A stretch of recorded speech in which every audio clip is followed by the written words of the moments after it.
And I'm going to pray. And the blood of Jesus is going to wash over you. It steals your money. It destroys your life. And it kills your body. And we know that Jesus has come. Praise God. Praise God. Praise you, Jesus. Yes,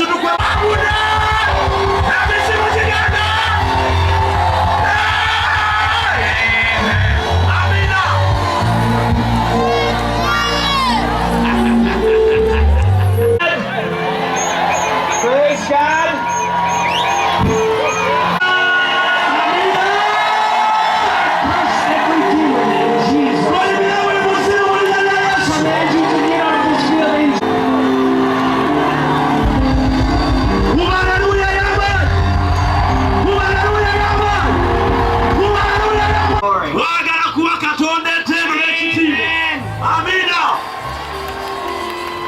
So if you were healed last night, okay, now are you ready for me to pray for the sick? Amen. Are you ready? How many of you believe that God is going to heal you tonight?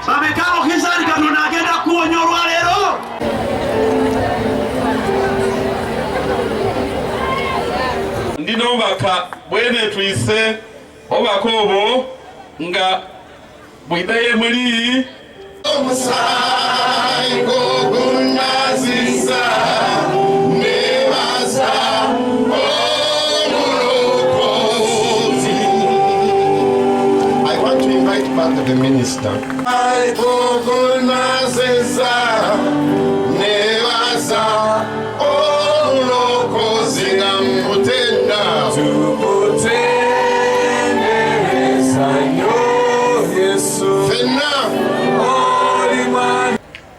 Repentance statement at the Great Gospel Crusade held in Jinja, organized by Christ for All Nations Ministries in collaboration with Busoga Diocese Church of Uganda and Jinja Christian Leaders Fellowship.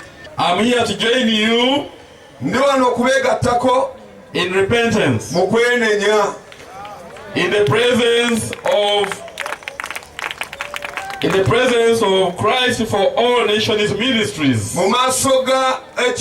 Christ for All Nations Ministries. The team of the late Rainhard Bonnke, Rainhard Bonnke, who in September 1990 was denied a chance to preach the gospel in Jinja town. As you may be aware, the Bible says in Luke 9:4-5,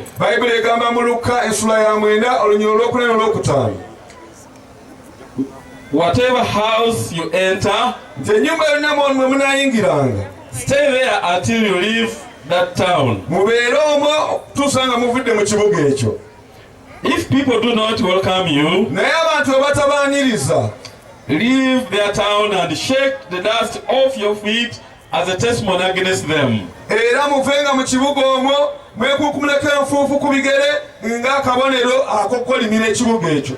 Because of this scripture, Evangelist Bonnke shook dust off his shoes when he was leaving Jinja town in protest because of a government official who forcefully ended his crusade prematurely. Now for over 30 years, as Busoga, we have seen the negative consequences of this act.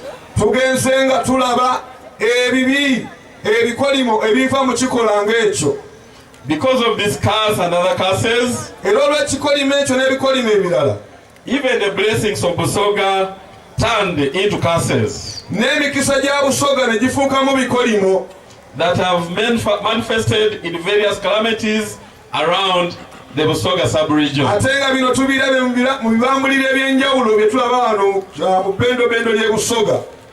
I repent on behalf of the government of the Republic of Uganda, nenenya kulwa gavumenti ya Uganda, and on behalf of the people of Busoga, era ne kulwa abantu b'e Busoga, for having rejected the gospel of love when it was first presented to us. we twagoba ne tugaana enjiri ey'omukwano n'okwagala we yatuleetera ogwasooka.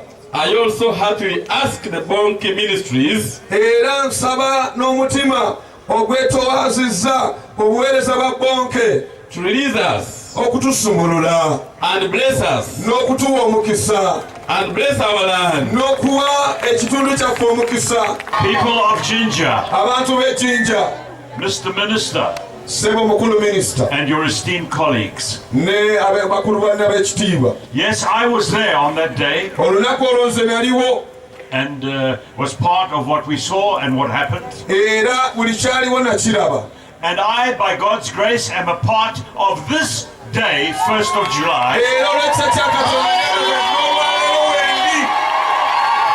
And Evangelist Randy Roberts is going to come and pray for you. era omubuulizi w'enjiri Rainhard Roberts agenda kujja abasabire. That prayer will be for you personally and symbolically for the people of this whole region. Esaala egenda kuba yammwe ng'abantu ng'akabonero naye ate olwa Busoga yonna. And I want to tell you, according to the Word of God, naye njagala bagamba nti okusinziira ku kigambo kya Katonda, we in the Christ for All Nations ministry, ffe mu buweereza bwa Christ for All Nations, and on behalf of Evangelist Rainhard Bonnke, who is now in heaven, era nakula omubuulizi w'enjiri Rainhard Bonnke ali mu ggulu kati, we forgive you, we forgive the people, we forgive the pastor, we release you, era tubasumulula, we release you tubasumulula in Jesus' name, erinnya lya Yesu, and we speak blessing upon you, era twogera blessing upon you, blessing upon you, omukisa gye muli ku mmwe, blessing upon you. omukisa ku mmwe. Come, Evangelist Roberts, and pray. Lande jangu osabe. Praise God. Very quickly. God says that those that honor him, he will honor. Katonda agamba nti abo bamuwa ekitiibwa naye agenda bawa ekitiibwa. And the people of Busoga Era abantu b'e Busoga and the minister of agriculture of Uganda ne minisita y'ebyokulima wa Uganda and the leadership of Busoga, n'obukulembeze bw'e Busoga they have honored God this day. bawadde Katonda. Hallelujah! You are here.